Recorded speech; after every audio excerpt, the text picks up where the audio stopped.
যে আমি গুনার কাজ করলাম, কিন্তু মনের মধ্যে গুনাহটা প্রয়োগই হলো না, আমি কষ্টই পাইলাম না, তাহলে এই অন্তর দিয়ে আমি এই উদ্দেশ্য নিয়ে জান্নাতের মধ্যে অর্জিত হতে পারবো? একটা বার তো নিজের মনটাকে বুঝতে পারবো এবং আমি মুমিন, আমি মুসলমান, আমি উত্তম জাতি, আমি মানুষ। আল্লাহ পাক রব্বুল আলামিন দুনিয়ার সব কিছু যদিও মানুষের চাইতে বড় বড় দানব সৃষ্টি করে রেখেছেন, কিন্তু এই মানুষ ছাড়া কোনো জিনিস সবল দুনিয়ার বুকে চলমান নাই। একটা মানুষের যে দেহ করে আকৃতি রয়েছে, এর চাইতে একটা হাতির কি আকৃতি আর শক্তি কম? কম না, অনেক বেশি। কিন্তু হাতিটাকে দুনিয়ার বুকে চালানোর জন্য যে ব্রেকটা প্রয়োগ করে, সেটাও একটা মানুষের ব্রেক।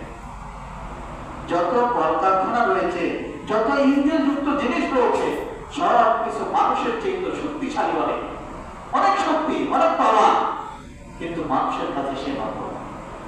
কিন্তু সেই মানুষ হওয়া সত্ত্বেও আমি দুনিয়ার বুকে বসবাস করলাম, কিন্তু জান্নাত কামাই করতে পারলাম না। লা ইলাহা ইল্লাল্লাহ বিতারকিল আসফারি মিনাল জান্নাহ, আসরিয়ামু জান্নাহ, সব কিছু জান্নাত মানলাম না, তাহলে জানাই হবে, কিন্তু আসলে এই জানাই কোনো কাজে আসবে না।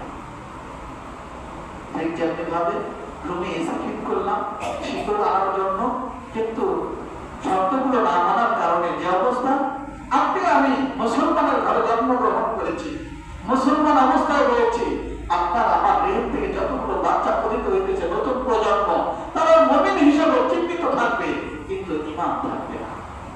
যদি ঈমানই না থাকে, তাহলে এই দেহবলি দিয়ে পরকাল তো দূরের কথা, দেহকালে কোনো কাজে আসবে না। শুধু হতাশা করা ছাড়া আর নিজের অন্তরে কষ্ট পাওয়া ছাড়া।